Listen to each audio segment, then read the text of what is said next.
Shopify is a platform built for growth, whether you're just starting out or already running a thriving business. From managing inventory to creating a seamless checkout experience, Shopify is designed to handle it all. And it doesn't stop there. Shopify helps you sell everywhere your customers are, online or in person. It's the ultimate tool for turning big dreams into big wins. Sign up for your $1 per month trial period at shopify.com/OPP. You buy a pair of socks, that's 2 socks. You buy a pair of Bombas socks, that's 4 socks. Because one purchased is one donated. Socks are the #1 most requested clothing item in homeless shelters. So when you buy a pair of super comfortable Bombas socks, you're also donating a pair. Bombas customers have powered over 150 million donations. So Bombas would like to thank you 150 million times. But we only have like 30 seconds. Go to bombas.com/Wondery and use code Wondery for 20% off your first purchase. That's BOMBAS.com/Wondery and use code Wondery at checkout. For weeks now, New Jersey residents have been plagued by unexplained drones flying overhead. Is there intelligent alien life? And if so, has the government been covering it up? All right, UFO sightings the military can't explain. Congressional hearings, Pentagon whistleblower. What does it all mean? What does it all mean? We are here to try and figure it all out with our new Ancient Aliens podcast. There is a doorway in the universe. Beyond it is the promise of truth. It demands we question everything we have ever been taught. The evidence is all around us. The future is right before our eyes. We are not alone. We have never been alone. Listen to the Ancient Aliens podcast, available wherever you get your podcasts.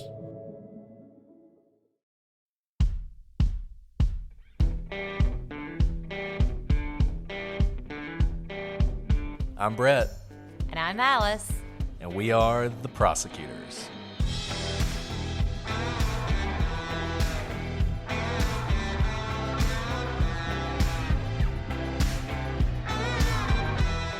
Today on the Prosecutors, we discuss the Satanic Panic.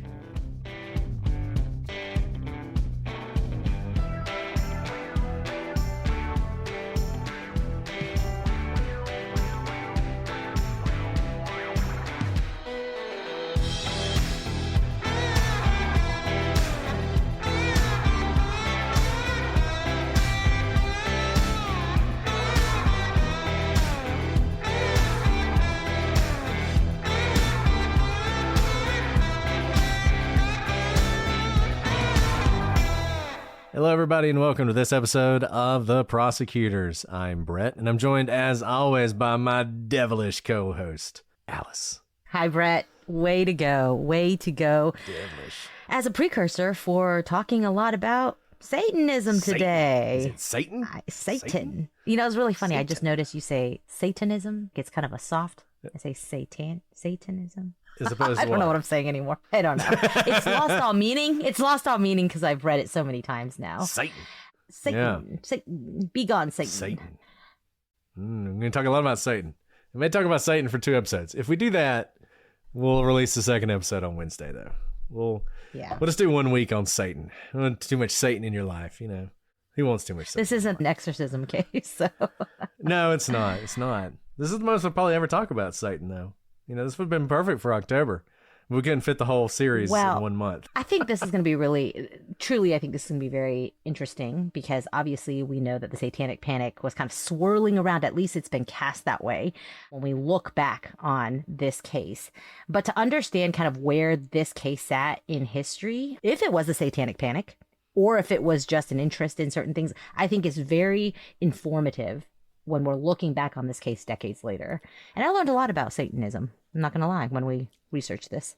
No, I think that's absolutely true. You know, this case sits sort of at the tail end of the Satanic Panic, what is often called the Satanic Panic, which is a really interesting period in American history. If you're interested in this, there's a great podcast called Devil and the Deep Blue Sea. It's actually, they're in the middle of releasing it, so they've got like 5 episodes out now. The first episode is actually about the West Memphis 3.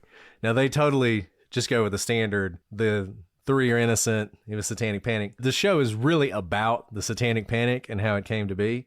So it's worth listening to if you're interested in that. Probably won't learn much about West Memphis 3, but it's a really interesting podcast. You can check that out. And this is one of those things that if you're learning about this case now, it is difficult to sort of wrap your head around what was going on in the country at this time. And I think it's worth looking at because it puts everything into context, why the police were doing the things they were doing, why certain things that Damien said were taken seriously, even if they shouldn't have been, and sort of what informed the process that happened in the investigation. I think it's worth looking into whether or not you think Satanism actually played any role in this case or not. This case is often described as part of the Satanic Panic, and it either very much was, or there was some weird stuff going on in West Memphis, or maybe both. Probably going to land a little bit on the maybe both thing. But okay, so what do we mean by the Satanic Panic? Let's start with the history of the Satanic Panic in America. And in short, blame Canada. Probably didn't expect that, but the Satanic Panic is often said to have begun with the publication of Michelle Remembers, which is a book chronicling the recovered memories of Michelle Smith, a Canadian woman from Victoria, British Columbia. And this is one of the first instances where recovered memory therapy is used. And sort of using hypnosis, Smith was able to recall that in 1955, she had been subjected to sexual abuse during a ritual that had summoned Satan himself. We talked about this when we did the exorcism of Annalise Michelle case, where if you're into demonology or even just familiar with religion in any way, you know, there's all these sort of lesser angels and lesser demons, but in these cases, it's always Satan. Just go straight to the top. They go for the jugular, right? Straight like to the they're top. so important. You go straight to the top. Yeah. Not the other, lesser demons as you mentioned. Couldn't just have been like, Mephistopheles or something. Satan.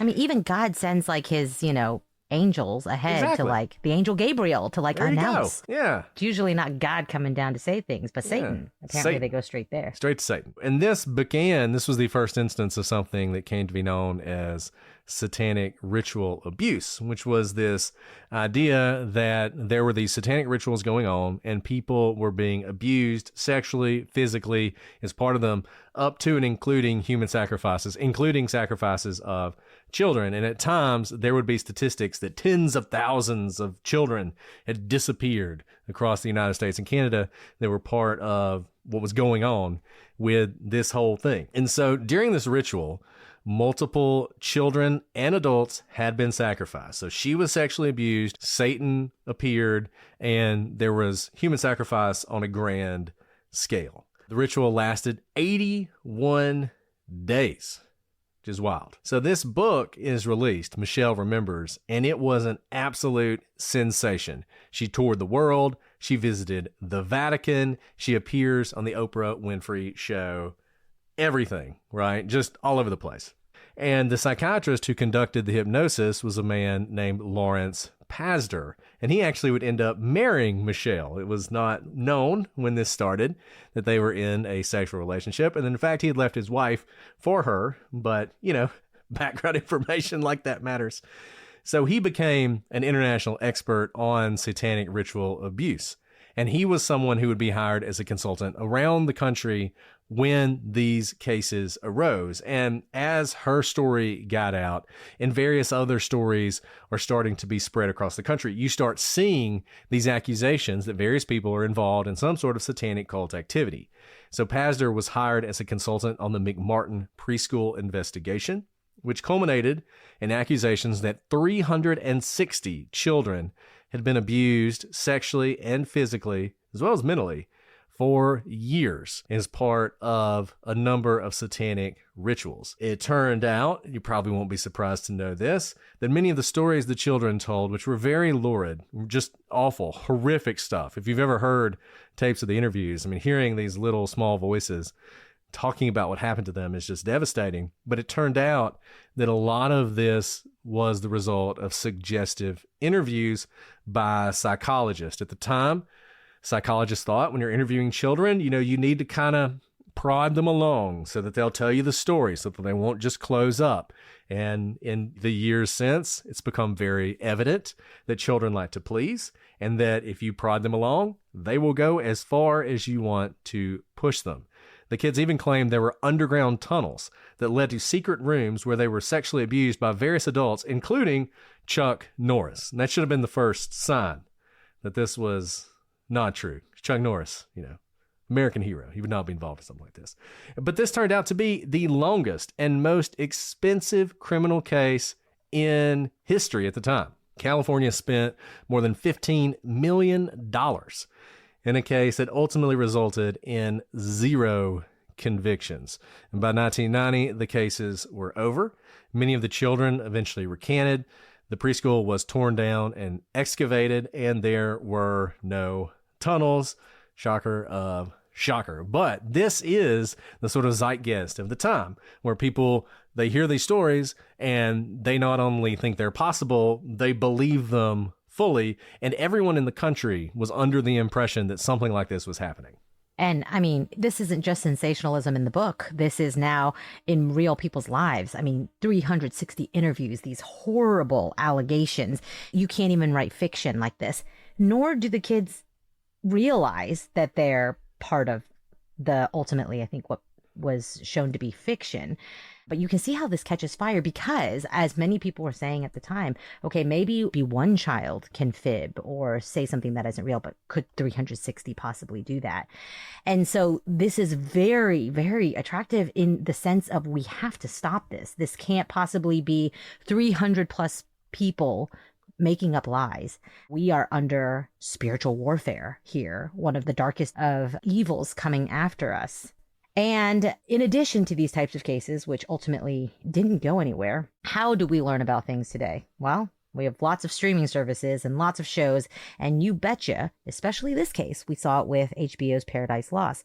When you can catch fire with your media, you're able to all of a sudden capture eyes around the nation, around the world, and that's what happened in 1985. ABC's 2020 aired a report called The Devil Worshippers. And in this 2020 episode, it reported that 15,000 animal mutilations, satanic rituals across the country were happening. And this was the spread of Satanism. It wasn't just your weird kid in the backyard. This was something that was an undercurrent of our entire society, and it was taking over in waves by the thousands. I mean, can you imagine the horror that you don't even know what's happening in your own community? So Dale Griffiths, who would later testify in the West Memphis 3 case, makes an appearance on this 2020 episode. Well, I just want to say that if you haven't seen this, you can watch it on YouTube. This episode is available on YouTube.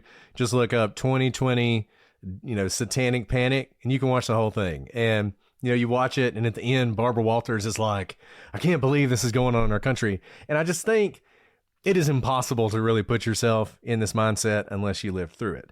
But you got 2020, you got Barbara Walters, you got this report. They're going across the country talking to people from San Francisco to New York about this. And, they have children in this reenacting the things that happened and the rituals that they saw. And it feels so real.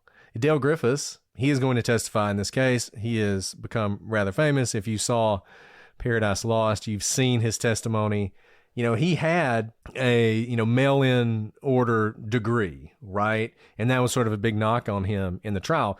But it's hard to say that he wasn't an expert on this to the extent you could be an expert on it. He is talking on national television about it. He is being called in by police departments around the country to talk about it. There's one guy in this, and this should sort of give you an idea that not everyone who's involved in this is being honest. There's one guy they talked to who was like a Christian comedian who used to be a Satanist, a high-ranking Satanist.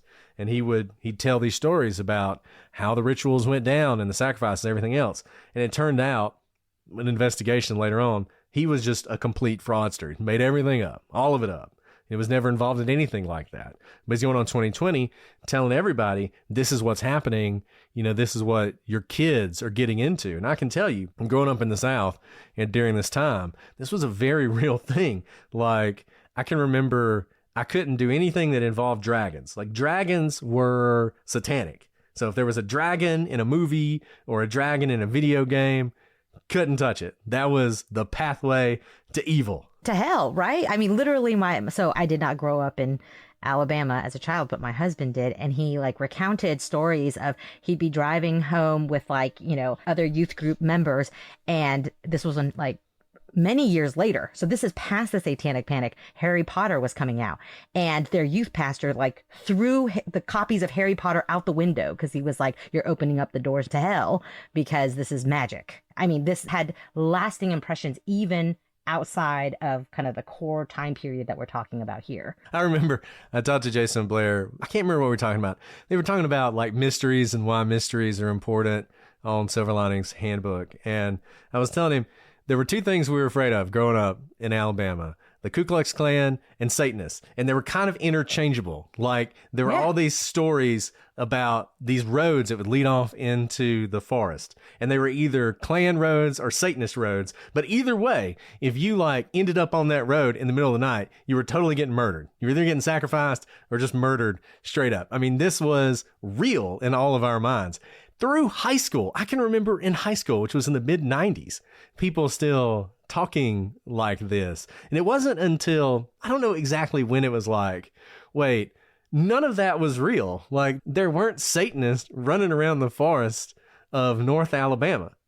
I don't know if I can say the same thing about the Klan, but there certainly weren't any Satanists doing that, right? But we believed it wholeheartedly, and our parents certainly believed it. And I guarantee you, my parents talked about this case. I don't know. They never discussed it with them, but I bet they did. I mean, this was the kind of nightmare that every parent was primed to believe back in the early 90s. Yes, especially. And this is so important that you're saying this, because I think when we look back on this case, West Memphis 3, as we are decades removed, it's easy to just say, this little small town, West Memphis, was just captured by something that was clearly false, or it didn't touch anyone else except for West Memphis because they were, I don't know, rural, not a big town, not sophisticated, whatever you want to say. But here we have 2020 report, Barbara Walters, basically warning the nation, the world, of this Satanism that was sweeping every corner of our society, reaching our most vulnerable, our children, our preschoolers, our small children, our animals. Really, no one was safe from this. And so it was no surprise that the police in West Memphis were conditioned to believe that there was at least a possibility that Satanism was rife in their community, not just because this was something that was being reported on national media, but as we saw from the timeline in their communications and interviews with people in West Memphis. Damien Echols wasn't the only person to bring up Satanism. He was one of many to bring up Satanism. And people who had nothing to do with it talked of these meetings and rituals in the forest in Robin Hood Hills. And so this wasn't something dreamed up at the police department in West Memphis because they didn't have any more leads to go down. Rather, this was fertile ground for essentially this theory to take root and have legs to run. So Jerry Driver in 1992 called in Steve Nowizik. He was the Little Rock coroner and self-proclaimed satanic cult expert. Note, self-proclaimed, because I'm not exactly sure how you would get a degree in this other than, as we saw with the psychiatrist who helped Michelle remember, he became the expert. But, you know, how do these people become experts? Essentially, you have to become self-proclaimed. So he was called in to essentially investigate the satanic scene in West Memphis. And based on the bonfires, the graffiti, and the animal carcasses found around town, just by the way, in Texas, we call those roadkill. But he was looking at all of these things. And in total, Steve determined that a group of self-styled Satanists were running around West Memphis. So this is his expert opinion to Jerry Driver, who was already going around looking for these satanic cult killers. Now, Steve said that this group of Satanists in West Memphis would be made up of a certain profile. And the profile he developed for these Satanists were troubled youths who used Satanism as an excuse to do drugs, have sex, and generally like a middle finger to society. And he said that there would generally be a charismatic leader, which Driver believed to be Damien Echols. Now, Driver was suspicious of Damien because of Damien's statements to him after his arrest with Deanna Hulcom. And here's how Driver described it. We've read this to you before, but we think it's worth listening to. And I'll just say this before I read what he says. If you watch this ABC thing, and you watch various other things. Geraldo had a special on Satanism because, of course, he did. There essentially were 3 different levels of this that police were concerned about. One was what you might consider sort of a worldwide underground satanic cult. So think like adrenochrome now. Think like the Illuminati. Like every time Beyonce, puts her hands up, she's signaling some satanic thing. Like everybody in government's a Satanist. Like this was sort of the top level of this. And that was something people believed in. And that was an interconnected group, right? So big conspiracy. Then, though, there were these sort of self-styled Satanists, these local groups, which is kind of what we're talking about here, where you would have unconnected groups of people who were dabbling in this stuff, really as an excuse to do other things. And then you would have basically just one-off people who believed they were Satanists and did bad things, right? I think it's pretty clear, we're going to talk about this a little bit, that the bottom exists. Like there are people who consider themselves to be like the son of Sam or whatever, and who are involved in criminality because they want to be evil, right? The other two is where you really get into a lot of questions. So it's worth noting in West Memphis, they're not saying this is part of the global elite satanic cult. They're saying self-styled group, small group, people who are doing this. So why does Jerry Driver believe that Damien's involved in this? Well, this goes back to that arrest. And we talked about this before, but I want to read this to you just to remind you of what all was said. So yes. And so he's being interviewed in relation to this case, and he's talking about how he came to believe that Damien was involved in this kind of stuff. Yes, that is correct. About the 29th of May, 1992, I received a call from the Crittenden County Sheriff's Office that Mr. Echols had been arrested along with Deanna Hulcom at a trailer down in Lakeshore Trailer Park. He was charged with burglary and, sexual misconduct. I went to the sheriff's office and, along with Detective John Murray, questioned Mr. Echols at the time. Mr. Echols said to both of us that he was involved in the occult, but not as a devil worshiper as such. He said he was a gray witch, and that he had a group of people that participated in this with him, and that his main participant was a boy named Jason Baldwin, who also lived at Lakeshore. Just real quick, the gray witch, I don't know how much of this is true, how much of this Damien actually said. The gray witch thing is something that Damien has said before and has written down before, and Deanna Hulcom talked about, so I could see him saying something like that. Damien would talk about he doesn't want to be in the light or the dark, he wants to be somewhere in the middle, so this sort of fits with that. And mentioning Jason Baldwin. He also informed me at the time that Jason would never ever give him up and that he loved him. During the same interview with Mr. Echols, he was asked what was the extent of the cult activities in Crittenden County in the West Memphis area. And he told us that it was fairly extensive, that there were 3 or 4 groups in West Memphis itself. They were further along in their activities than he may or may not have been. And by that, he said he meant that they had reached the end of their animal sacrifice portion to receive power, and that the next logical step would be to sacrifice a human. So, giving you the background of where we are with the Satanic Panic, what police officers are thinking, what West Memphis has already been primed to believe, you can imagine they hear something like that. Now they're like, oh my goodness, like what in the world is going on? Like we clearly have this massive issue. And we said before, is Damien just pulling his chain or is this real or whatever? We kind of left it there. Well, now I'm going to tell you that he is almost certainly pulling his chain. He goes on to tell him that this book has come to West Memphis, a grimoire of great power, the Necronomicon. Now, the Necronomicon, for those of you who don't know, is a book created by H.P. Lovecraft that is supposedly the Book of the Dead, the Book of Dead Names, the book for naming the dead, depending on how you interpret it. And it's not real. Now, there have been people who have written books called the Necronomicon, but the Necronomicon itself is not real. Now, Jerry Driver wouldn't have known anything about the Necronomicon, but Damien Echols almost certainly would. And he's very clearly just being a punk kid with this gullible officer and selling him this line about the Necronomicon. One thing, I also appreciate this, is the only cool thing about Yale. I don't know if they still do this or not, but it used to be. So the Necronomicon is the Latin translation of the Al-Azif by Abdul al-Hazred. And the original was written in, why am I losing my mind? Arabic. The original was in Arabic. It was translated into Latin. The Latin translations were in a few different places. So there was one at Cambridge, there was one at Harvard, there was one at Yale, but they've all been lost, of course. Yale, for the longest time, had an entry for the original Latin Necronomicon and had it as checked out. So it was always checked out. So you can never get it. And it's just a fun little thing that when Yale was it did. checked out? Did it have like a year? in like 1910 or something. It was like forever I wonder ago, who right? has it. Yeah, exactly. So, yeah. Al-Azif, by the way, is the sound that insects make in the night in the desert, which I think is great. Supposedly drives you insane. This is a long aside to say that there was no Necronomicon. If it wasn't at Yale, it probably wasn't in West Memphis. And this just goes to show you what Damien was doing.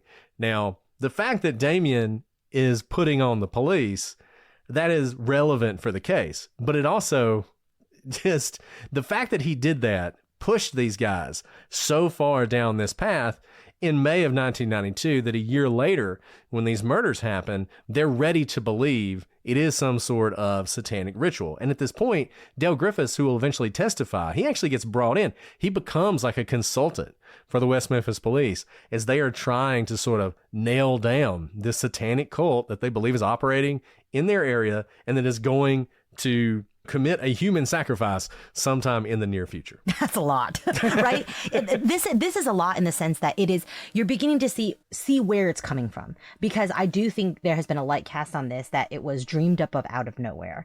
And whether Damien was pulling their legs, it certainly sounds like that he was, whether they're watching these national reports, this national frenzy about it, it certainly was not something that was made up whole cloth in the middle of West Memphis. Now, whether there was any teeth to actual Satanism in West Memphis, a whole nother story. But this was prime. By the way, whenever you find anyone during any sort of a craze who claims to be an expert on something that you think, how can you possibly be an expert on that? Follow your gut feeling, right? The fact that all these people can claim to be self-proclaimed experts says something. People were looking for answers because they truly believed, or at least were too scared not to believe the possibility. Because what if just a 0.1% this was true? That's terrifying. We should probably take it seriously, right? These are some very serious allegations. So, of course, although the idea of satanic cults around the country sacrificing thousands of people a year has now been debunked, but of course, it's been replaced by a different kind of cult. Some maybe say the Odinists, it seems, which is very true and will not be debunked. And there are very many experts on it now. That was in jest for those of you who follow the Delphi case. Odinism is not the cult to replace it by. But by the way, going back to this, we are always drawn to kind of the unknown cultish behaviors that probably have some sort of underlining truth to them that don't quite rise to the level of what ultimately became the Satanic Panic, what became the Odinism cult travesty that was the Delphi case. We want to believe these things because we know that these terrible things, when humans follow their worst tendencies, have existed in history. But that doesn't mean they exist at every turn. So let's say that even though we now know the satanic, panic has been debunked, that doesn't mean that there aren't people, and this is probably what fueled the original panic or the original stories of why these cults may have existed. Doesn't mean that there aren't people who have murdered others and describe themselves as Satanists to fuel it, to make it something bigger, cooler than what they are. Because if you're just a murderer, you're just a murderer. But if you're a satanic murderer, maybe something bigger than yourself. Now, we covered Rod Farrell and his Kentucky vampire cult. And we've also covered the Palo Mayombe practice of drug trafficker Adolfo Constanzo. And there are others that we haven't covered, such as the murder of Giselle Cote by Scott Waterhouse, a self-professed Satanist, and the murders by the Night Stalker Richard Ramirez. There are many more. So you can see how, whether it was a flashpoint in time or not, it certainly was fed by these real murders done by people who claim to have been part of the satanic cults. Now, given this history, perhaps it's not surprising that the police thought of Satanism when they found 3 young boys brutally murdered in West Memphis. And although the grip of the Satanic Panic was breaking by 1993, it really didn't end until a few years later. And, we've talked about our experience in Alabama or the South, but it wasn't limited to the South. Some of the most prominent cult cops were actually in the big cities on the coast: San Francisco, Los Angeles, New York. And with that background, the things going on in West Memphis primed the police to believe that Satanism was involved. Today's episode is brought to you by Progressive Insurance. You chose to hit play on this podcast today. Smart choice. Progressive loves to help people make smart choices. That's why they offer a tool called Auto Quote Explorer that allows you to compare your Progressive car insurance quote with rates from other companies. So you save time on the research and can enjoy savings when you choose the best rate for you. Give it a try after this episode at Progressive.com. Progressive Casualty Insurance Company and Affiliates, not available in all states or situations. Prices vary based on how you buy. So guys, if you've been listening to us for some time, you know that despite doing true crime podcasts, I actually am kind of a scaredy cat and get scared very easily. And I spend so much time researching these cases and getting into all of the bloody details that I end up scaring myself to death and spending even more time trying to get myself to sleep. Enter Beam's Dream Powder, because when it comes to solving the case of your sleepless nights, Dream is a lifesaver. When I found Dream, everything changed. I was able to relax after we recorded and sleep through the night without tossing and turning. And even better, I woke up energized, not groggy. It's been a game changer for me. Dream is made with a powerful blend of all natural ingredients: reishi, magnesium, L-theanine, epigenin, and melatonin. It's designed to help you fall asleep, stay asleep, and wake up feeling amazing. And unlike other sleep aids, there's no next day grogginess, just great, restful sleep. And Alice, I am the same way. I don't get scared when we do these episodes, but I get really excited. And so I have all this adrenaline pumping and we finish. It's time for bed. And guess what? I can't go to sleep.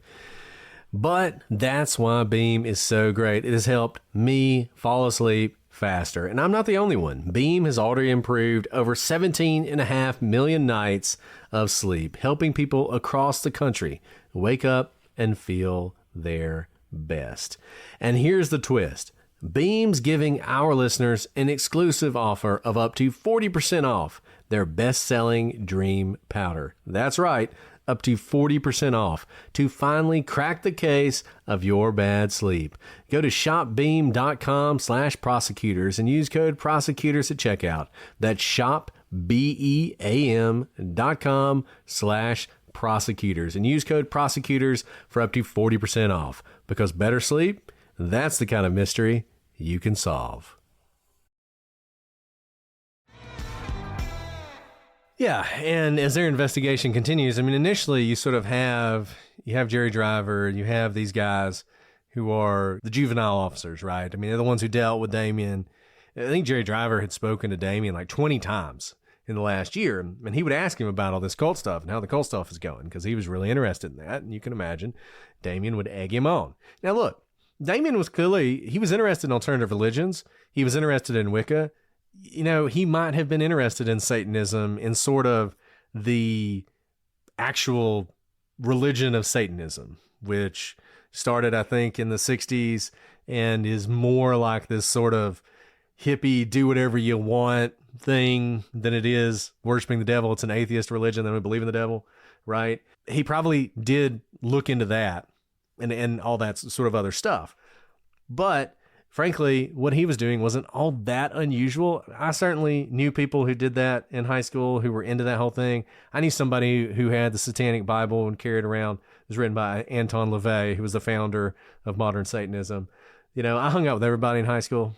Like, I remember when Columbine happened, I had to go to the office because I was friends with all the people who wore trench coats. Because there were people who wore trench coats. I guess it was just true of every high school. There was just a group of people who wore trench coats. So, of course, Columbine happens. If you wore a trench coat, you were getting, like, looked into.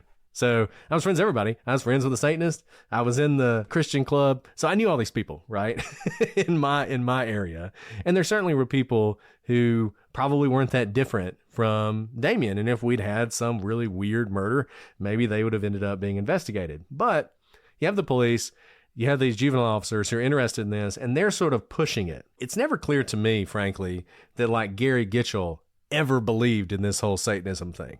And in fact, he has made statements at the time that he didn't think this was a cult killing.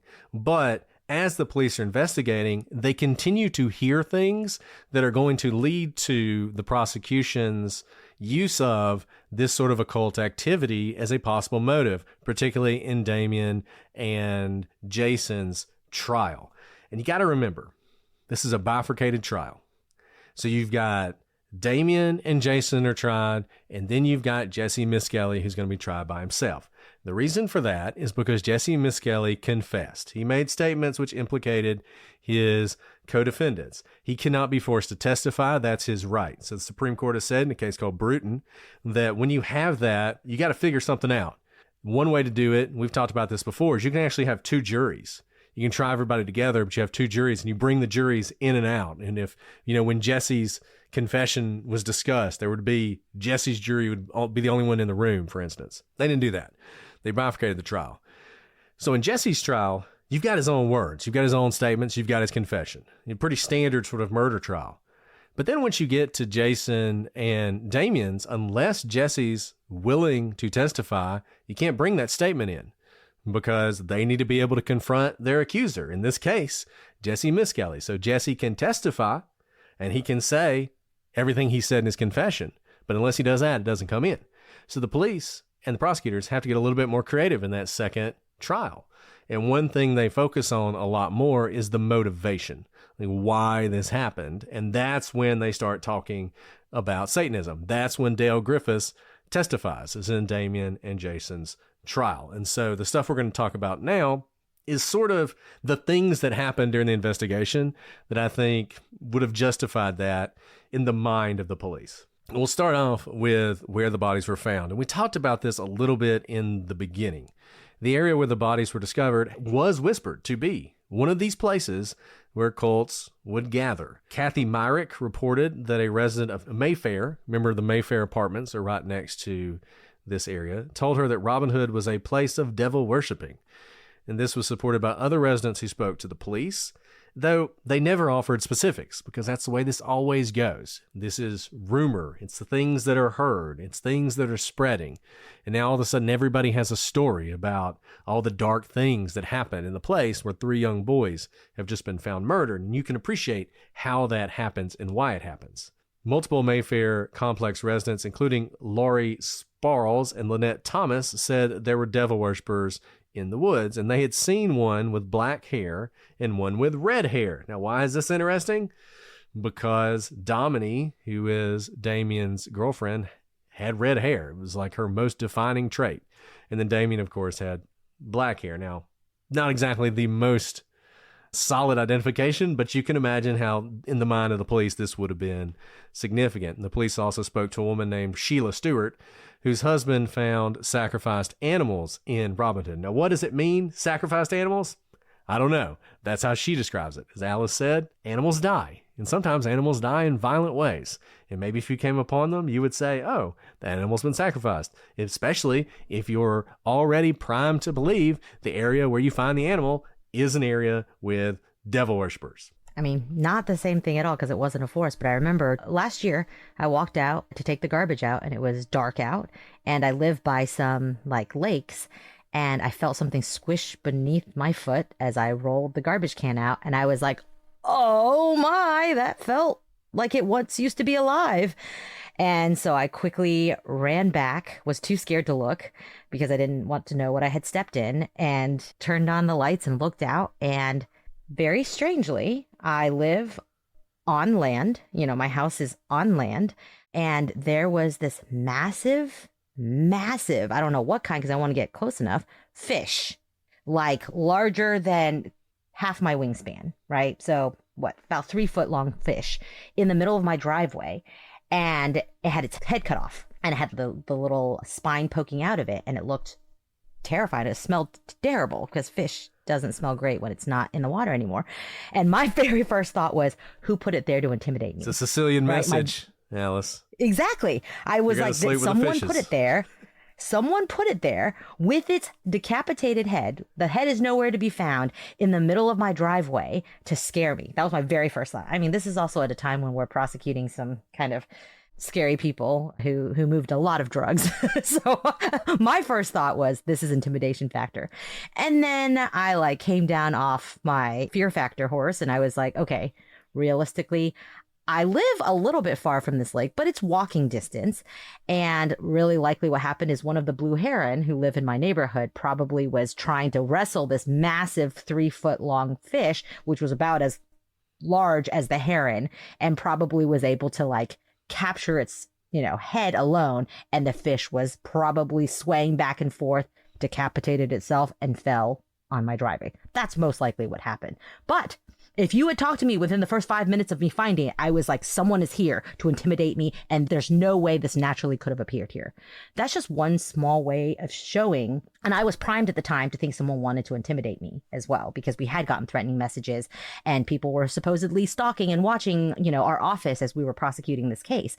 So all to say is the mind is going to filter whatever it sees, and you can easily see how something that could just be roadkill, dead animals, can suddenly look like animal sacrifice, or it could really be animal sacrifice. But keep that in mind. It's all being filtered through this lens that we've just talked about. 2020 reports, national reporting of these pinnings of our society that are threatening the very core of what is good and evil. Yeah, and that's where everybody was. And Sheila, she didn't stop with dead animals. She also said that at night she could smell smoke and hear chanting, strange music at night. Now, probably there were like kids listening to rock music and smoking pot down in the woods, and that's what she was hearing as chanting. But nevertheless, in her mind, there is a satanic ritual going on down there in Robin Hood, and she's going to report it to the police. And as I said, there were just a lot of people. Deborah Oettinger, who was another person who was interviewed, she would testify that there had always been talk of satanic activities in the woods in Robin Hood where these boys were found. Now, these people, obviously, these are some interesting stories. They got nothing, though, on Alvis Clem Bly. Nothing at all. Buckle up, y'all, because on June 29th, 1993, the police talked to Alvis Clem Bly. He's a 36-year-old man who at the time had been in the county jail for 4 months for one of the most horrendous crimes, and that's of raping his stepdaughter. So Bly claimed that he had lived in Lakeshore, and during that time he became a part of a local cult. He reported that the cult would kill dogs and chickens. They would drain their blood, burn their hearts in the center of a pentagram that was drawn with white and blue carpenter's chalk. He said that both Jason Baldwin and Jesse Miskelly were part of this cult. Can you imagine the police hearing this as they are deep in their investigation, and here comes Bly telling them everything of their very worst fears that seems to coincide with what they've already been hearing as rumor and innuendo from others, but no one's been able to point specifically at what it is until Bly comes along. And even better, he points fingers at Jason and Jesse. So he's shown a picture of Jason Baldwin, and he says, "That's not who I'm thinking about." Instead, even though he says the name Jason Baldwin, when shown a picture of Damien, he says, "That's who I'm talking about. That's Jason." So in other words, the people he's thinking about are actually Damien and Jesse, though he calls them Jesse and Jason. And by the way, he gets that wrong a little bit too. Instead of Damien, he calls him Davian. Now, Bly also claimed that Jesse Miskelly was the head of this cult. Which seems unlikely. I was going to say, we've heard from Jesse Miskelly, and he very well may be a follower, but I don't know that he's the head of a cult. And so Bly claimed that he knew Jesse very well and that he'd gone water skiing with Jesse. He said that Miskelly told him that the devil would give him more than God ever would. In addition to killing the dogs, Bly claimed that the cult had raped a girl at a place the locals called Stonehenge. Bly doesn't stop there. He said that Miskelly came up with the idea of murdering the 3 boys, but Baldwin, and again he says Jason Baldwin, but after looking at the pictures, we think he actually means Damien or Davian, went along with it. So all up until now, we've heard that it's Damien who's kind of the brains. And if anyone was following, it was Jesse Misskelley. But here we have, of course, the flip of the story. And it may just be he heard something and flipped it around, because it doesn't actually seem like he knows Jesse Misskelley that well. I don't know that Jesse Misskelley has water skied. Maybe they do all the time. Maybe it would have been better had he said, I wrestled with him, if he did his research on who Jesse Misskelley was. And by the way, this is how we assess jailhouse informants, things like this, because people are talking all the time. But the fact that, for example, he calls Damien Jason, and then he even says Damien is Davian. All these things are kind of triggers to think, okay, do you really know what you're talking about? And I'll say this about Bly. He either had seen something or he had quite the imagination. You've already seen some of the stuff he said, but he keeps going. I mean, this is available in Callahan. This is a wild read. And I'll just say, when we started this, I just assumed that the whole satanic panic thing, it was just satanic panic's going on. Damien's weird. There was probably some devil worshippers, and that's how they came up with it. And then you start reading this stuff, and you find stuff like this, and it's just like, wow. Like, what are they supposed to do with this? My goodness. What do you do with this if you're the police? You can't imagine if they just shut the book and they were like, well, that was an interesting conversation, and moved along their way. What? This is intense, right? You mentioned Odinism, and that was the criticism, right? In the Richard Allen case, is the police didn't look hard enough into Odinism. Like, why didn't they look harder at this, right? Even though they did. There are a couple of cops who did look into that, but, the main bulk of the police looking into those murders were not actually thinking this is Odinist. They thought that was absurd. But the defense is like, well, I need to look into this more. And so here, you have this guy coming in and telling them this stuff. And I'll just continue. This is how he describes the ritual that he witnessed as a part of this cult meeting. We would hang the dog up above that, and then we would cut his throat, the first thing, and we would catch the blood in a pail. And then we'd drink a cup full, a piece, each of us, of the blood, and then we would cut his head off. Then we would cut him open and cut his heart out. We would put the heart in the middle of this and pour alcohol on it mixed with baby oil. I mean, these details are just so weird, right? Anyways. And they would put his heart. We had a pie pan that we would set in the center of this, which he's talking about the pentagram in the center of this, which is the same thing I'm talking, we got the blood in, and then we would put the baby oil on the heart and, burn it. It would burn up, but it would burn it, and we would praise to the devil and stuff. I'm just trying to imagine if you're the police and you're sitting there listening to this guy describe this, and he keeps going. Do we look for receipts for baby oil? Yeah. Where's the baby oil come in? Is baby oil flammable? I guess that's how you make candles, apparently. Can you light baby oil? I mean, yeah, that's a good point. I guess it's so. oil. I guess that is what he's thinking, right? But alcohol would seem to be because it coats it.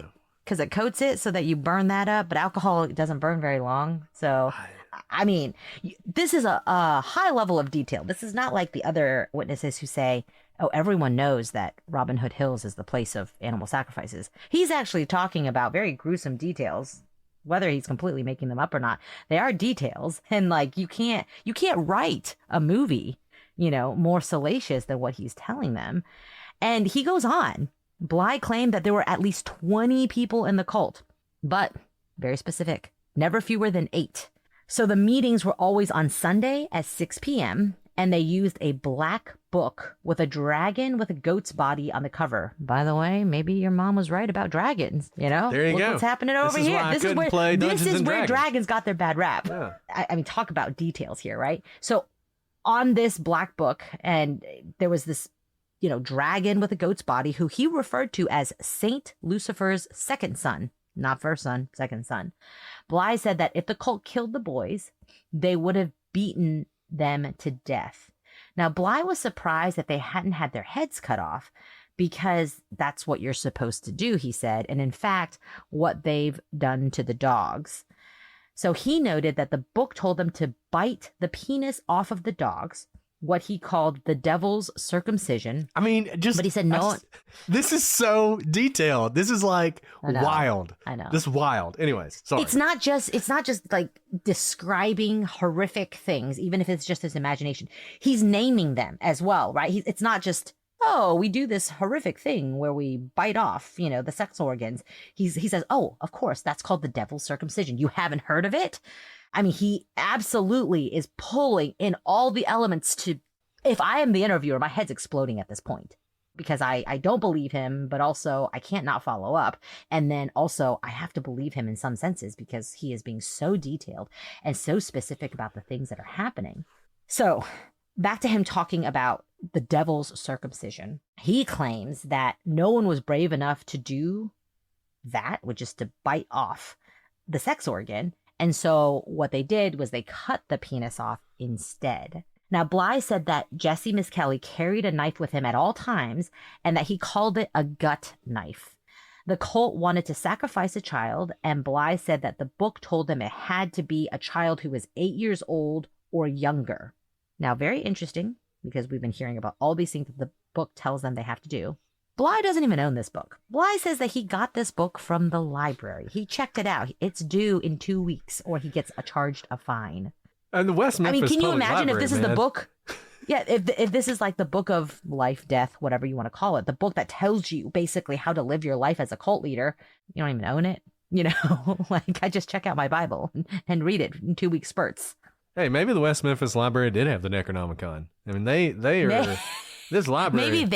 Maybe they checked it out from Yale. And remember, this is the same library that Hutchinson went to get her books. That's right. To put on the coffee table. So Damien would think she was also into Satanism. I mean, this is the most well-read library in the South at this time, I'm going to say. This like really Vanderbilt, their library is. had nothing on West Memphis Public Library. So Bly said that he left the cult about a month before the murders. Of course, he had nothing to do with the murders. He just knows everything about it. And that he was in jail at the time of the crimes. Now, he said that they had to sacrifice every full moon. For what it's worth, the moon waxed full the night of May 5th and into the morning of May 6th, 1993. So you could, a broken clock is still right twice a day. But he does mention the full moon, and specifically that a full moon is the night of sacrifices, which, remember, Driver was driving around on full moon nights looking for just this sort of thing. Again, Driver wasn't making this up in his mind. You have someone like Bly telling you specifically how they hang up a dog, slit its throat, drink its blood, pour baby oil on it, light it up like a candle, and doing sacrifices on full moon nights.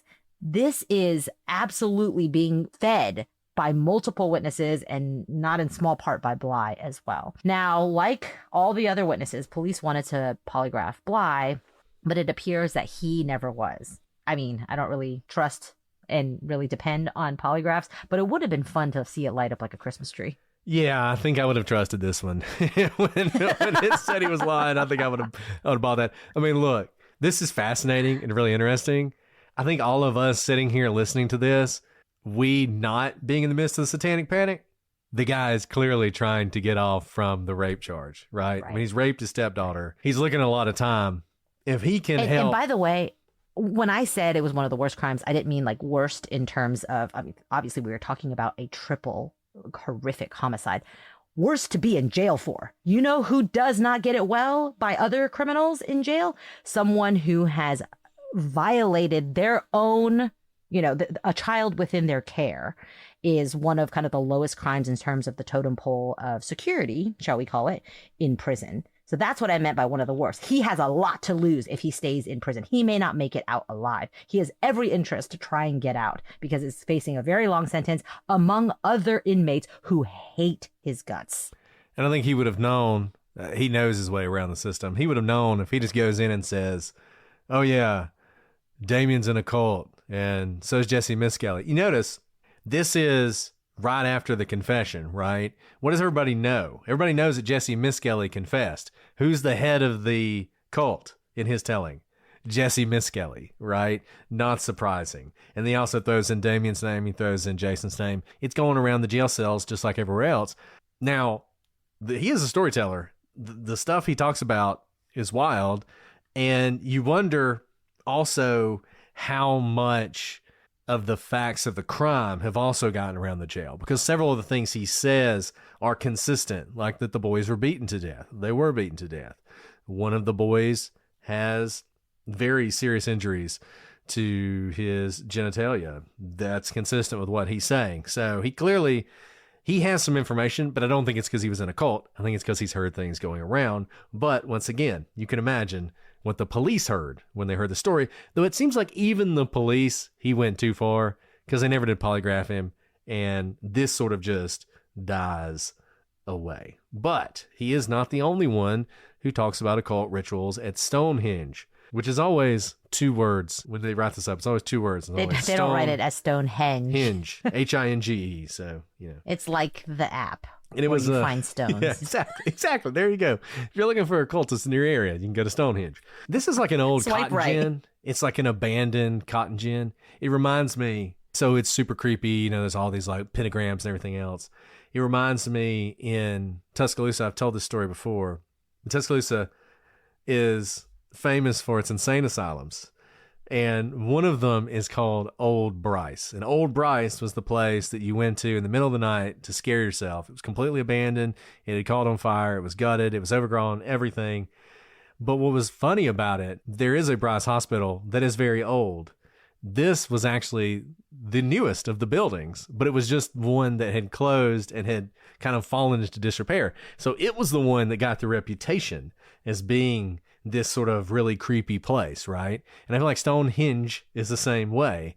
It looks creepy, but it's just because it's this like abandoned building. So it has this sort of creepiness about it. And so everybody was talking about how this was a place where rituals happened. And some of them were a little bit closer to the trio than this Bly fellow.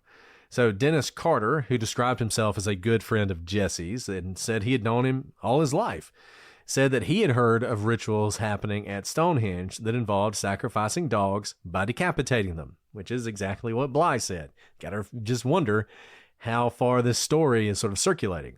6 months before the murder, Jesse had told Dennis that Damien was a devil worshiper that killed dogs as part of his rituals, which confirmed for Dennis what he had already heard. And Dennis had heard that cult members would also eat part of the dogs after decapitating them, specifically the meat off the legs. This is something that Jesse had also said in his various confessions about eating the meat off the legs.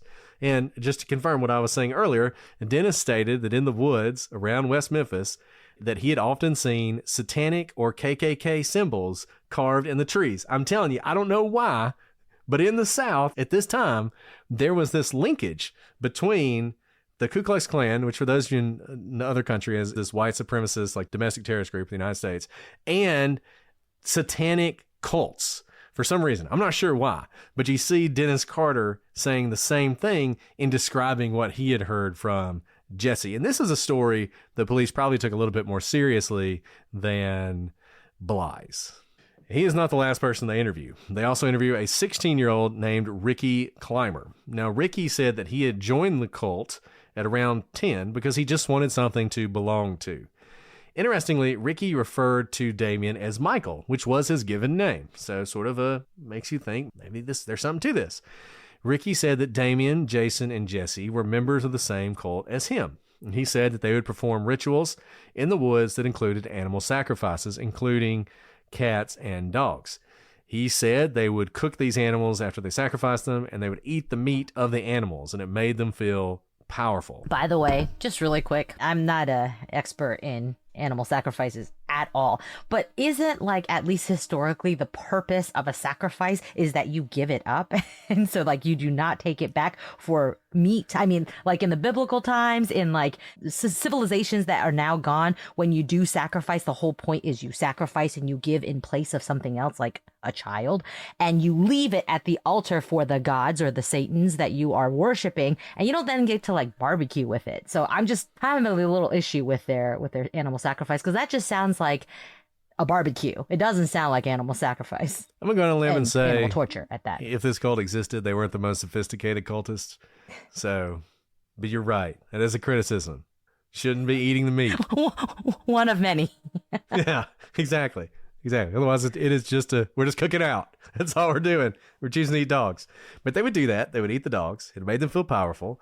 He also said that they would rape people and that they even jumped a cop once. As a 10-year-old? I just, again, horrific. We should look into this because this is horrific. And you see how this reminds me of the McMartin cult thing, right? Like it starts off sort of simple but terrible, and it gets more and more complex, and all of a sudden you have tunnels underneath the school, and you have Walker, Texas Ranger is like part of it. I mean, just and the same thing here. He escalates. Oh, we'd sacrifice animals and eat them. Oh, we would rape people. We even attacked a cop once. Obviously, if they had attacked all the worst cop. things you can possibly do in a list, Yeah, exactly. He said they would paint pentagrams and carve them into trees. He said drugs were often consumed at these events. Everything from huffing gasoline and paint to smoking marijuana, doing cocaine and LSD. Now, as Alice pointed out, Ricky was pretty young when he was doing all this. He said he left the group when he was 14, and that at that time, it was getting more and more violent. Homes.com knows when it comes to home shopping, it's never just about the house or condo. It's about the home. And what makes a home is more than just the house or property. It's the location and neighborhood. If you have kids, it's also schools, nearby parks, and transportation options. That's why Homes.com goes above and beyond to bring home shoppers the in-depth information they need to find the right home. And when I say in-depth, I'm talking deep. Each listing features comprehensive information about the neighborhood, complete with a video guide. They also have details about local schools with test scores, state rankings, and student-to-teacher ratio. They even have an agent directory with the sales history of each agent. So, when it comes to finding a home, not just a house, this is everything you need to know all in one place. Homes.com. We've done your homework. Guys, I want to talk about one of our favorite sponsors and one of my favorite subscription services, First Leaf. It's springtime. That means refreshing everything, including my wine fridge. And that's one reason I love my First Leaf membership. They always keep my selection fresh by sending me the perfect case of personalized wines right to my door. Whether I'm craving a light red, a crisp white, or a refreshing rosé, I'm always stocked and ready to enjoy a glass on a sunny day or at any spring gathering. I've been a First Leaf member for a while now, and I can confidently say that they truly get my taste. Whether you're someone who likes red or white, sweet or dry, every shipment is filled with wines they know you'll love. You get a great glass of wine without the guesswork. And getting started is easy. You answer a few quick questions, and First Leaf takes care of the rest. They actually listen to my feedback, too, so every shipment gets better and better, perfectly matching my taste. And one of the best perks of my First Leaf membership is the flexibility. I control when the wine ships, so I'm always stocked for hosting. Plus, as a member, I get free access to their awesome wine concierge team whenever I want to talk to an expert. And I've said this before, I love wine, but I know nothing about it. And it was so easy to use First Leaf to really hone in on the wines I wanted. I wanted to be more adventurous. There's a question they ask you. And so I'm getting wines from all over the world, different varieties, things that I've never tried before. It is awesome. If you're having spring events or any kind of gatherings, it's great to be able to pull out a bottle of wine that your guests have probably never heard of or seen, but will love. And if you don't absolutely love it, that's not a problem, because First Leaf has a 100% satisfaction guarantee. Enjoy the fresh vibes of spring with wines you'll love from First Leaf. Go to tryfirstleaf.com/prosecute to sign up, and you'll get your first 6 hand-picked bottles for just $44.95. That's tryfirstleaf.com/prosecute. Tryfirstleaf.com/prosecute.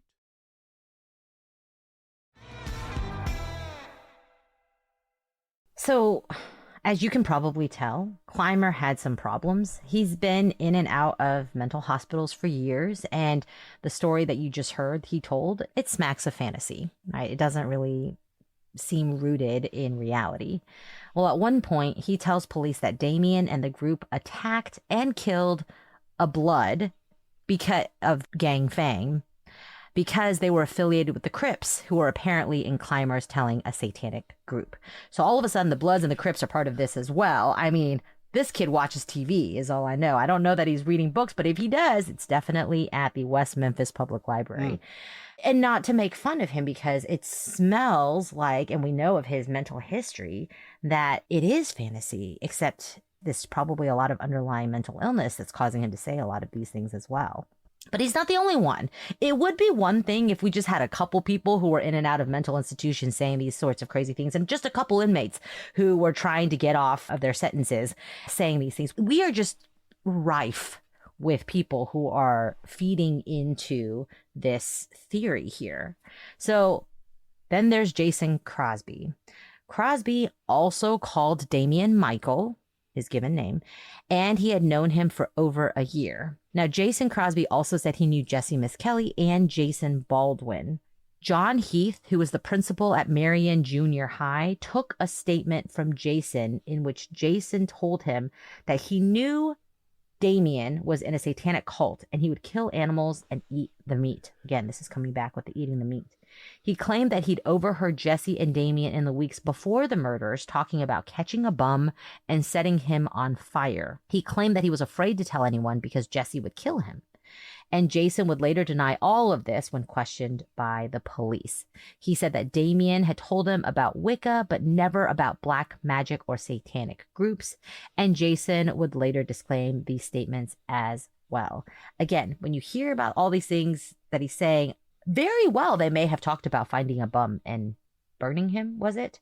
That's a little bit different than ultimately, of course, what happened. That's horrible to say. They may have said it because, as we know, Damien really likes to say things that get rises out of people. But hearing him say something that wasn't ultimately what happened, right? Is it a weird thing to say? Should you not say those things? Yes, that's all true. But did we find anything of real value in his testimony? I don't think so. Not really. Yeah, and he did not testify, so I'll make that clear. And a lot of these people didn't testify. This file is deep, and it contains a lot of crazy stories, and this is one of them. And the police, but they're talking to all these people, and they're getting all this information. Much of it, I mean, some of it, it makes you wonder. You know, Damien is accused at one point of beating a Great Dane to death, and basically scalding, the fur and everything off for the skull. And that story seems like it may be true. And it makes you wonder if that somehow got transposed into Damien sacrificing a dog and eating the meat or something. Because so many people say that. Clearly that's a story that's out there, right? That this had happened at some point, whether, it had or not.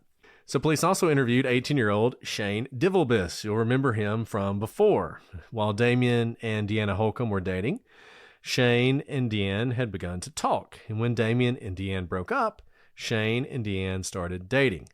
Deanne told Shane that Damien had forced her to have sex in a circle of candles surrounded by other people. She also told him that Damien had proclaimed himself to be the son of Satan.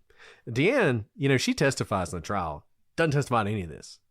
None of this comes up. It's all about some of the other stuff. And Deanne would be someone who'd be interesting to talk to.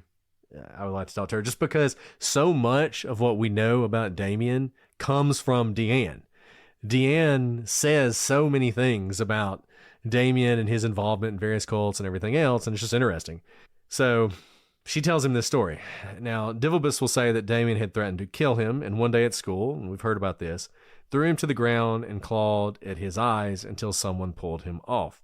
It was so bad that when Shane went missing for a day on February 3rd, 1993, police were immediately suspicious that Damien had murdered him. He had not, and Shane showed up. But it hadn't always been that way. At first, Damien and Shane were actually close friends. He described Damien as an imposing figure with his friends, one who could silence them with a glance. He said Damien was manipulative, and he could convince people to do anything. Which is, again, why when Bly said that it was Damien who went along with Jesse Misskelley as leader, seemed unlikely in terms of what we know about Damien. Now, Shane said that when Damien and Deanne broke up, he gave her two things, a crow's foot and a gold coin. Shane said that the crow's foot was used in black magic to represent pain, while the gold coin represented pleasure. Remember, this is coming from the new boyfriend about an ex-boyfriend. Take it through that lens as well. Now, Shane explained that he'd studied white and black magic and that a downward pointing pentagram is used to ward off spirits, while an invoking pentagram is right side up. But based on Shane's study, he's now the self-proclaimed expert, he did not believe the murders were satanic, as they didn't match any kind of ritual that he knew of personally. There you go. There you go. So it didn't fit in one of the books that he checked out from the library, so he doesn't think it was satanic. Now, they also spoke to Garrett Schwarting. Garrett, you may recall, gave an alibi for Jason only to recant it later. So Garrett described himself as a white witch practitioner. He told police that he was sure Jason Baldwin was not involved in the murders, but that Jesse and Damien had committed the crime. Garrett said that Damien was possessed by a demon put there by a man named, you guessed it, Lucifer. And Damien was supposed to kill 9 people before he could become a god. And the first person he was supposed to kill was actually his best friend, Jason Baldwin. But Garrett said that Damien couldn't kill Jason. And why not? Because he said that Damien was bisexual, and he implies that essentially Damien maybe had a love interest for Jason, and that's why he couldn't kill the first of the 9 people he needed to kill to become a god. And Lucifer could be identified by a purple streak in his blonde hair. Garrett said that another person, Jerry Nearns, was part of the cult with Jesse, Jason, and Damien, and that they would nail cats to trees in sacrifices. These poor cats, man. Really going after the cats. They eat the dogs, but they nail the cats. Yeah, and this Lucifer guy comes up all the time. They call him Lucy for short. A bunch of people mention Lucifer, and they all describe him as this sort of tall, blonde-headed, older guy who was sort of the head of this cult. But nobody ever knows who this guy is or identifies him or what. So whether he existed or not, probably didn't, but who knows? So that's Lucy. So we talked about Nairns. He was 18, and he was on the police radar after a teacher at the local high school wrote Gary Gitchell that Nairns fit the profile to a T of the person who would commit these murders. He was familiar with the area, and he had been known to go to the Robin Hood's woods. Police took Nairns' hair, prints, and pubic hair as part of their investigation. They also polygraphed him, but he passed, and as we know, when you passed a polygraph in the West Memphis 3 case, that pretty much meant you're good to go. You were good to go. Then, of course, there's Damien's prior girlfriend and possibly the person who introduced him to Satanism, as we've talked about, Deanna Hulcom. Now, she was the girlfriend of Damien's in 1992. In May of 1992, they ran away together after Deanna's parents forbade her from seeing Damien. They were arrested in a vacant mobile home in Lakeshore, and Echols was charged with burglary, breaking and entering, disorderly conduct, sexual misconduct, and terroristic threatening. I think the terroristic threatening was when he threatened to burn down Deanna's house, but whatever. So at that point, Damien was institutionalized, as we talked about. He was in and out of mental institutions really throughout the year of 1992 and into 1993. I think he was in 3 separate times. And at this point, Deanna and he broke up. So we said that Deanna had a lot to say about Damien. And so she goes on because she says that Damien was going to sacrifice their first daughter were they to have one. Remember, this comes back later when we hear about Dominique, and they do, in fact, have a child together. But Deanna also said that he would get people involved in magic and tell them what he was doing was white magic, while in fact it was actually black magic, so tricking them. And Damien had told her that he'd never killed anyone, but he really wanted to because he wanted to know what it felt like. Now, she said that new members of Damien's cult would have been made to strip naked and possibly drink blood. It's like they all watched the same movie about what a satanic cult should be, like, you know, nail cats to trees, drink blood. You know, I would be interested to know what B movies were floating around in the early 90s that could have influenced this. Absolutely, because they all have similar strains, but it doesn't sound like from personal experience. It sounds like they all read the same comic book or something to that effect. Now, she said Damien would often go into the woods to do drugs with others. I honestly can believe that. That's believable. Deanna said May was a big month for cults. Mark your calendars, not just for Cinco de Mayo, particularly around the full moon. And Deanna said that Damien would hide in the sewer manholes, and he had suggested that they go to the sewer when they ran away. You know what was popular around this time? Teenage Mutant Ninja Turtles. There you go. I don't say that in jest, right? Like thinking of places, this goes along with the preschool, the tunnels under the ground, things that are kind of unseen, but right at the surface of the rest of life. This really strikes a chord of fear within anyone listening. What's interesting is there is a alternative theory in this case that the boys were killed in the sewers and hidden beneath the manholes. And that's why the bodies weren't found and they were moved later on. It's a stupid theory. I'm not saying it's a good theory, but it sort of goes with this whole idea about Damien and his manhole covers. Right. So after this interview, Deanne, like so many of the other witnesses in this case, was polygraphed. Now, she indicated deception on only one question, whether she knew for sure who killed the boys. So in the post-polygraph interview, she said she was sure it was Damien, though she also said she didn't think he would have done the killing.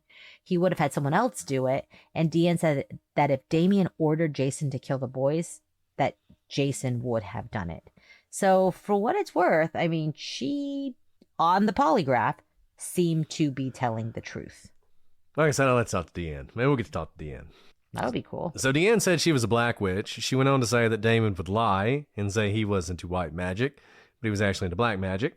And she noted that Damien would never hurt himself because he loved himself too much. Now, as we've noted, police certainly investigated this satanic angle, and what they heard was seeming to confirm it for them. They were told that creek banks where land and water meet is a sacred space for the occult. They were told that sacrifices would be bound and that body parts would be missing, with those parts often being genitalia, and the sacrifice would be nude because cults preferred to perform their rituals sky-clad. Police were also told that the age of the victims was significant, as 8 is the witch's number. So, once again. That was 6. That's what I thought too. But apparently you're stereotyping witches as satanic. 8. I perhaps am. Maybe it is 6. I don't know. But they were told it was 8. And that's the thing. Like, whether it was Maybe 6 it was or like, not. they couldn't see it because they had to carve it in. They're not really good at carving, so the 6 looks like an 8. Yeah. If the boys had been 6, the number would have been 6. It would have been 6. Yeah. That's right. So Dennis Engel was a preacher at the Lakeshore Baptist Church. Remember, we've heard of him before. Now, he said that Damien Echols was known to be involved in cults and wore boots with not 888, but 666 on the side of them. Now, the First Baptist Church also had a connection to this case because Murray Ferris and his buddy Chris Luttrell attended a revival at the church the night of the murders. And remember, that was their alibi that cleared them, even though they were people of interest at first. Now, this was a little unusual as both Ferris and Luttrell were self-described white witches, though they assured police they believed in harming no one. Luttrell would tell police that Damien had attended a few of their coven meetings, but the white witch deal wasn't for him. Ferris would tell police that he suspected a leader of an evil cult was involved, a 37-year-old man who drove an off-white or cream van. That's Lucy. Again, that's Lucy, right? And of course he drives and a van. Also like the stuff of all kidnapping / horror movies, right? They're never driving like a hot pink free candy on the van. Side, Free candy. Ice cream in here. So, it's interesting because the whole 666 on the side of Damien Echols' shoes, in fact, it was L.G. Hollingsworth was the one who had shoes with 666 on the side of them. And you may recall, L.G. Hollingsworth is a popular alternative suspect. So a little crossing of Damien and L.G. Hollingsworth there. So one of the experts, and the final expert we're going to talk about today that the police talked to, was Damien himself. As I said, Damien spoke to the police a lot about what was going on in West Memphis and sort of fed them this story about satanic rituals. He explained, as everyone said he would, that he was a white witch and that he did not participate in black magic. The police went to Damien's home all the way back in May of 1992, because remember, that's when he first had those interactions with the police. And this was related to breaking into that trailer. And when they searched his home, they found a dog skull. And this is the one everyone talks about, the Great Dane dog skull, as well as a book from a funeral home with spells written on it. They also found a picture of a man with a goat's head standing on an elevated platform with people bowing before him. And Damien told police that the penis was the symbol of power and that water is a symbol of dark power, which I'd never heard. No, I don't claim to be some expert on the occult, but water typically is like a boundary force. So like witches can't cross running water. For instance, so like if you've seen The Headless Horseman, the Ichabod Crane, the cartoon, Disney cartoon from like the 40s or whatever, once Ichabod crosses the bridge, my friend, the ghost is through. His power ends because he can't cross the running water. The water is a boundary for him. So I don't know where Damien got this, but I think he's probably wrong about it. But nevertheless, that's what he says, is he's saying to the police, like, oh, water, you know. And of course, the crimes are committed on a creek bank. Damien also told police that it was significant that there were 3 victims, as 3 was a number of power, like the Trinity, I guess. He also told police he was a member of Murray Ferris and Chris Luttrell's coven, which is consistent with Chris Luttrell and Murray Ferris saying that Damien had been to a couple of the meetings that they had, but it didn't really work out. So for what it's worth, the Wednesday was a full moon, as we said before, and it was the first full moon after May 1st. This goes back to what Deanna said about May being an important month. It's actually the most important month in Wicca or Satanism or whatever you want to say, whatever you want to call it, because April 31st to May 1st is Walpurgis Night and the Beltane. And this is the most sacred day of the Wiccan calendar. Just going back to Disney, if you've seen Fantasia, the night on Bald Mountain is Walpurgis Nacht. So that's like what's happening there is, you know, all the great evils are rising on that night. And then when the sun comes out, they all have to go back. But that night is like the witches' Sabbath. If you've read Faust, Faust has a whole thing about Walpurgis Nacht, and very important, April 31st to May 1st. Now, you might be saying to yourself, the murders happened on May 5th. So what does it have to do with anything? Even though, for convenience sake, Walpurgis Nacht, Beltane, is celebrated on April 31st and May 1st, for purists, the holiday doesn't fall on a date from the solar calendar. Instead, it falls on the Beltane full moon, which is the 5th full moon after the Yuletide. And that would have been Wednesday the 5th. And in fact, the moon would have been full at 10:34 p.m. So there you go. There you have it. That was a roller coaster of emotions. And I'll just say, now that we've finished talking about that, I don't anticipate we're going to talk about this much more as we continue through this. Personally, I have always believed, and I continue to believe, even after reading all this, seeing all this, that whatever happened in those woods had nothing to do with Satanism. It was not an occult sacrifice. But at the same time, kind of like what we were talking about here, it doesn't mean that the police shouldn't have looked into it. I think they had to look into it to some degree. I think it is a smoke that doesn't actually get us to the truth of what happened here, right? Like it can even be a part of this case and not have been wrongful convictions or wrongful arrest, if that makes sense. Yeah, and look, I mean, Damien was definitely dabbling in all this stuff. You know, he absolutely was. And we're going to talk later on about his testimony. He's going to lie about some of it, too. I mean, he was deeper involved in some of this than he admits, but he has a reason to lie about it because he knows how bad this looks in 1993 in Arkansas. Really anywhere.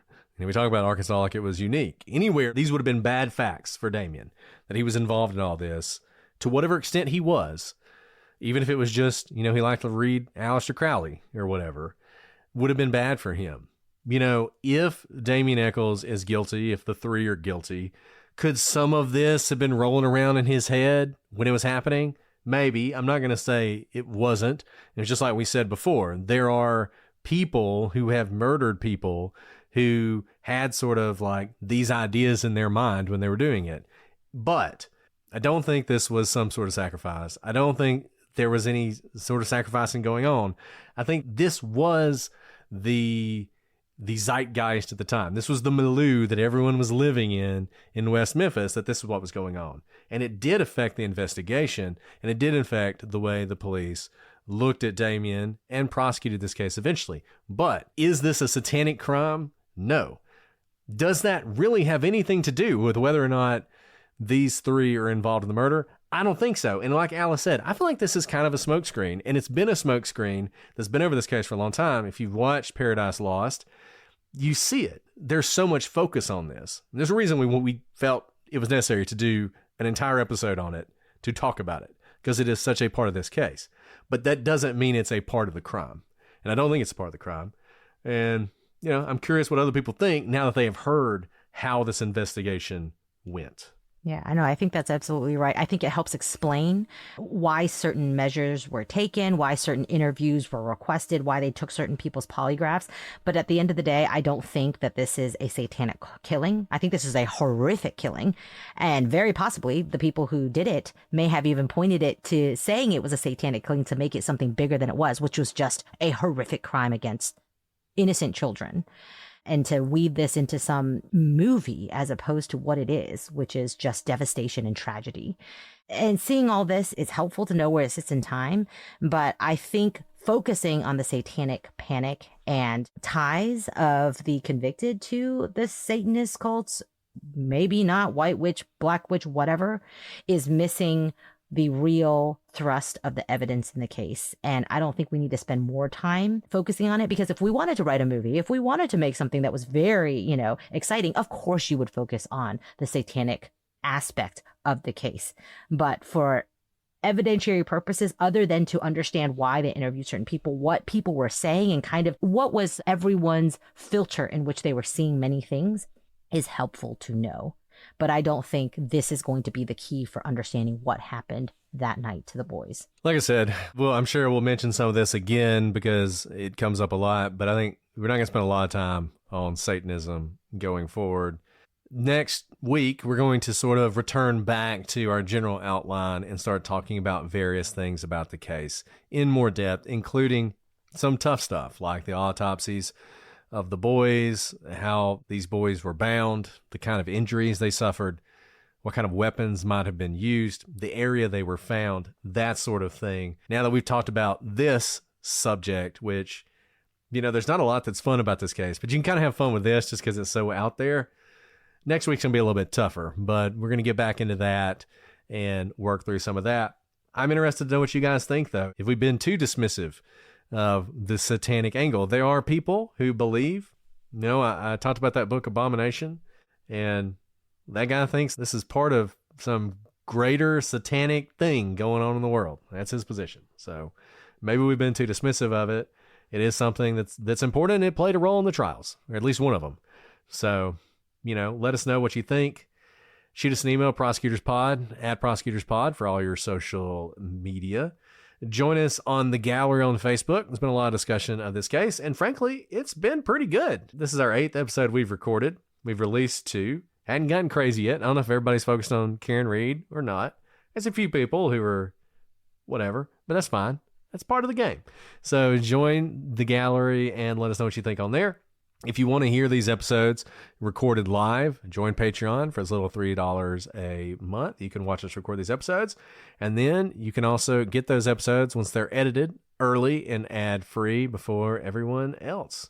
Alice, is there anything else you want to mention before we move on? No, I think it was important to really talk about the satanic panic, both in terms of what was happening, in the background, as well as specifically with respect to the testimonies in the interviews with witnesses. Wouldn't even call many of them witnesses, people who they talked to. But I do think that there's been too much focus on Satanism, and it doesn't help us understand this case for purposes of then drilling down for the truth. But I understand the appeal. I absolutely understand the appeal. You heard the stories that were told. They are as salacious as they get. So I know that there will be people who want to push back and say, no, it is because of the salaciousness that the wrong people were focused upon. But I think going back to our outline and digging deeper into the case, we can hopefully leave this part behind, because you can see this on every documentary, every TV show ever done about this case. But now that we've dealt with this, I hope we can move forward and look at the case as if we were investigating it, which is going to be very interesting, because still a lot of question marks that I think will continue to be unsolved. And I'll just say this, even if it's true they focused on Damien because they thought he was a Satanist, that doesn't mean he's innocent. Maybe they stumbled on the right guy for the wrong reason, and the evidence shows that. I don't know. We're going to go through the evidence and see where we end up. But I feel like sometimes people, they start with the proposition of, well, this is part of the satanic panic, therefore Damien Echols is innocent. Possible. Or it could be, this is part of the satanic panic, and when you know it, they stumbled on the right guy. We're going to see what happens, but just because there was some weirdness going on here, And frankly, I wish the police had spent some of the time they spent talking to these people, doing things like canvassing the neighborhood and figuring out exactly where the boys were at every moment, or exactly when the last time they were witnessed, or I don't know, interviewing Terry Hobbs. Yes, I wish they had done that instead of talking to Bly. But I don't think that necessarily means that the entire case is undermined. Okay, well, we've been going long tonight, Alice, so we'll skip the question. So I know you're a busy person, but we'll keep it shorter next week. We'll do questions for you guys. I know you like the questions. All right. Anything else you want to say before we sign off, Alice? That's it, Brett. That's it. Except that we have many more things to say because this is episode 8. Episode 8. Yeah, can't wait. Episode 8 of 80. All right. Well, we'll be back next week with more on the facts of this case. But until then, I'm Brett. And I'm Alice. And we are the Prosecutors.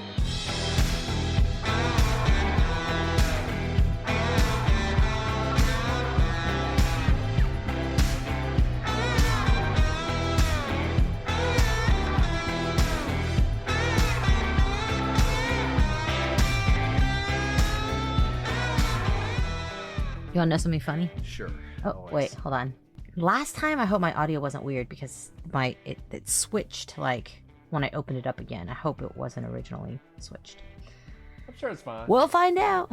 We'll find out. Okay. Before we get started, so can you hear me? Yeah, I was just doing my own. Okay. I know I'm testing my sound too. So I was like, man, I have this like massive bruise on my arm. Like, how did I hit it when I was asleep, or like, what is this? And I could not figure it out. So I'm still making the sound.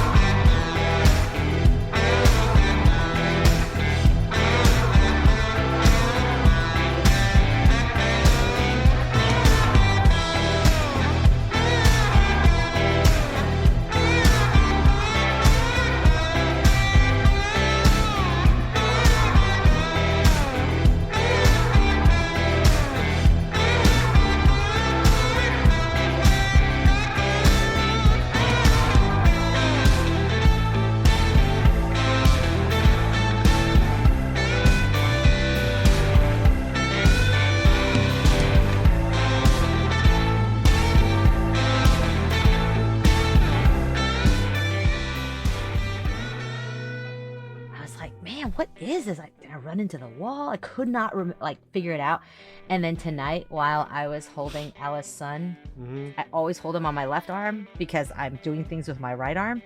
And he was like pounding it like this with his hand. And it was like right in the spot. And I was like, you gave me a bruise. There you go.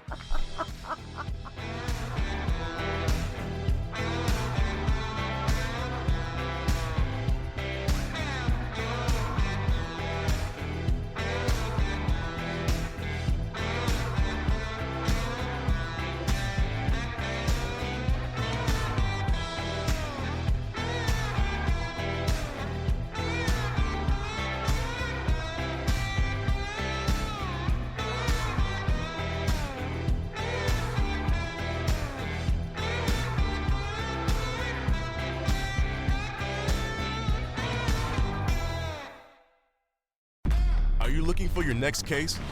Pluto TV has all your favorite crime dramas streaming for free. You're gonna need some backup. Which means suspense is free. Very cool. Watch CSI New York, Criminal Minds, Blue Bloods, Tracker, FBI, and SWAT all for free. You can't outrun this. Someone is gonna pay for all this crime. But it's not gonna be you. Take care of business, fellas.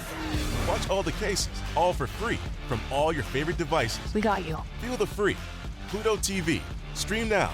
Pay never.